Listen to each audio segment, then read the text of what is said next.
Hey everybody, welcome to D3 Reads. I'm Eric, and today's video is specifically for science fiction and fantasy fans, and it's all wrapped up in the same book.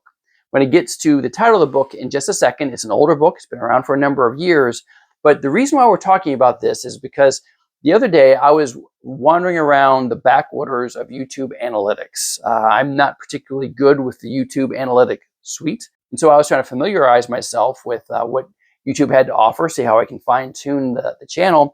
And I came across this section that said something to the effect of suggested topics. And I've seen things like that, but I hadn't seen this particular page before. And looking at these suggested topics for the audience I typically cater to, BookTube, there was a lot of what I thought were mediocre suggestions, but the top of it was fantasy books for science fiction fans. And I thought to myself, wow, that's a pretty interesting topic. I wonder what books would appeal to fantasy fans and science fiction fans alike. You know, I mean, obviously a lot of us like both genres, and so it's not like it's one camp versus the other, but you can argue that, you know, fantasy fans are looking for one thing, and when you're reading science fiction, when you put on that science fiction fan hat, you're looking for something else.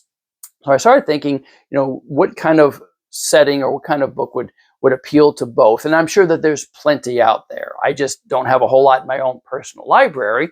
So I started thinking, well, maybe I need to explore this. But then it hit me that one of my absolute favorite books in my personal library by one of my favorite authors, I think fits the bill perfectly.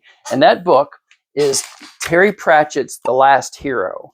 Now, if you're a Terry Pratchett fan, you may very well have read this, but it also may have gotten by you because, as you can see, it's more of it's a full-fledged book, but it's full of art. It's a huge book. It's like a coffee table book. But this book, illustrated by Paul Kidby, is a classic Terry Pratchett.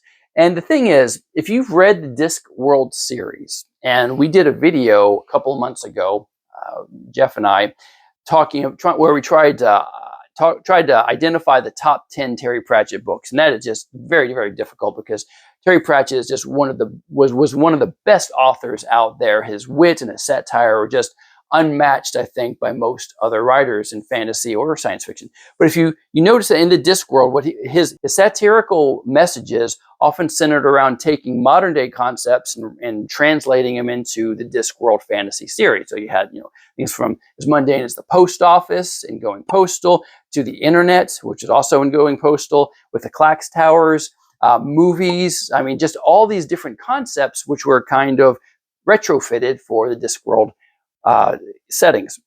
Well, in The Last Hero, you have a story where Terry Pratchett takes all these various tropes from science fiction and fantasy and infuses it into one story, and it is a ride. I mean, Paul Kidby's art, I think, just marries up so well with the stories that Pratchett tells. But the introduction of Leonard of Quirm, the Leonardo da Vinci of Discworld, and I can't give away too many plot points just in case you haven't read this, but those of you who are familiar with Discworld know, of course, that, you know, the Discworld is a disc that's on the back of 4 elephants. It's on the back of Great Audouin, the turtle.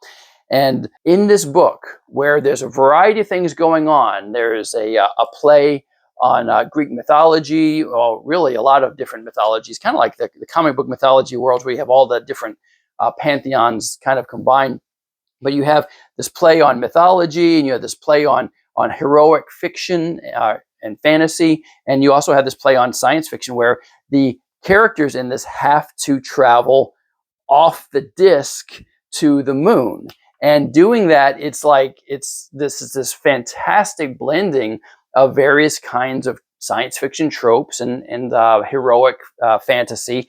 And it's hilarious, and it works so well. Being such a fan of Pratchett, I was wondering how he was going to be able to pull off this idea of kind of rolling in a space adventure into Pratchett, but it works so well on this.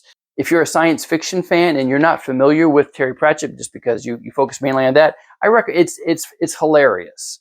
If you are a Terry Pratchett fan, but you never got around to reading this because it wasn't his regular type of book publication, then you got to get it. It's a must-have for any Pratchett library. Since we're on the subject of Terry Pratchett and Paul Kidby, I mentioned a couple of months ago in a short from this channel that back in, I want to say, September of last year, Paul Kidby released a book called Designing Terry Pratchett's